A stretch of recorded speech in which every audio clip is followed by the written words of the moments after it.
Learn to live in the moment. Embracing your subconscious mind means you have to accept living in the moment. A lot of people have a tough time living in the moment. Either they are tortured by the past, or they're frozen stiff by worries about the future.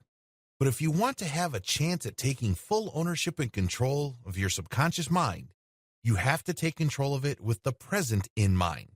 In other words, be aware of the present moment. Your mind should be focused right here, right now. Be fully conscious as much as you can. Get rid of sentimentality and delusions. There are many different types of delusion. The most delusion is that we think that we should act a certain way or have a certain bearing, because that's what other people around us expect us to do. It's some sort of protocol. It's some sort of unwritten rule that we have to follow. You can't handle your subconscious mind that way because it's deep down in you and it's personal. You have to deal with it in the rawest and most immediate way. It's not going to be pretty. There's going to be a lot of memories there that you have been avoiding. They're probably going to freak you out, but you have to take control of them. You have to take ownership of them. This is no time to put up appearances. This is no time to try to live up to other people's expectations. Forget that. This is you. You're doing it for yourself. Because you know you're capable of so much more. You know you could be so much happier. Get rid of the worst form of delusion, regret. When you regret certain things that have happened and you feel sorry that things have turned out a certain way, what's really happening? Do you ever stop to ask yourself that question? What are you really doing when you're feeling regret? When you feel regret, you're constantly thinking about what should have happened, what you could have done, or what you would have done if things were different. What do these sentiments all have in common? That's right. You keep rehashing and replaying traumatic scenes from the past over and over in your head.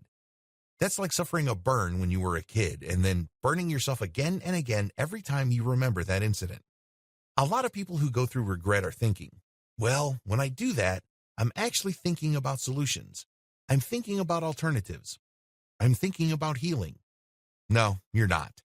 You're only doing this for emotional release.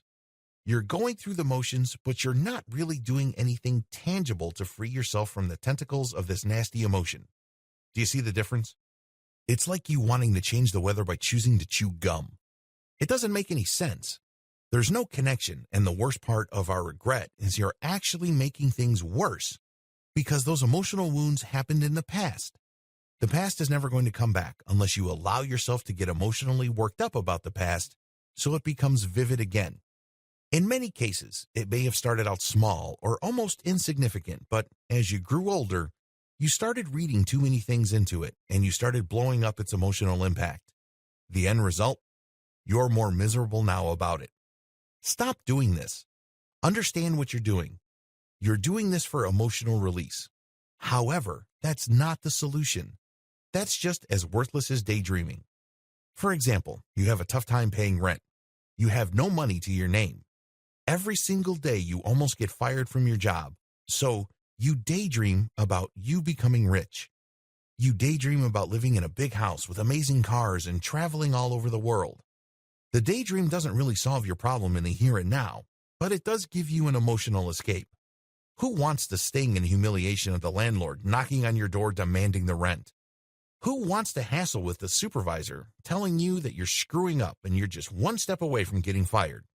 However, instead of confronting these head-on by looking at actual workable solutions, you daydream about an alternative life where all your current problems are gone. You get the emotional release, but not much else. This is mental and emotional candy. It doesn't help you. The same applies to regret. It doesn't help. Learn to trust yourself. Stop second-guessing yourself. When you're dealing with your subconscious mind, it's going to be rough. You're going to think that there are so many things there that you'd rather not deal with. There are so many things there that are simply impossible. No, that's just an illusion. They seem impossible because you don't trust yourself. You don't trust yourself enough to change. You don't trust yourself enough to make the right steps at the right time to produce the right outcome. In other words, this is your self-esteem talking.